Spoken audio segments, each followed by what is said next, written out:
சிரிக்கிறான் பெரியவன், அதுக்கு ஏற்ற மாதிரி.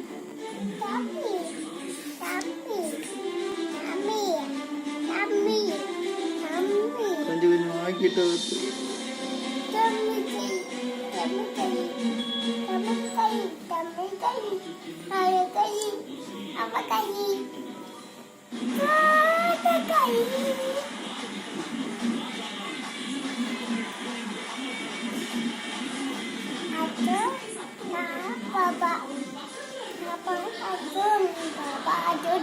சமத்து தம்பியை நல்லா பார்த்துக்கணும். சரியா? நீதான் பார்த்துக்கணும்.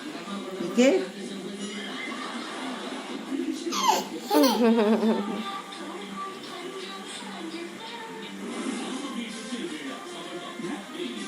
கால் மேல கால் போடுங்க.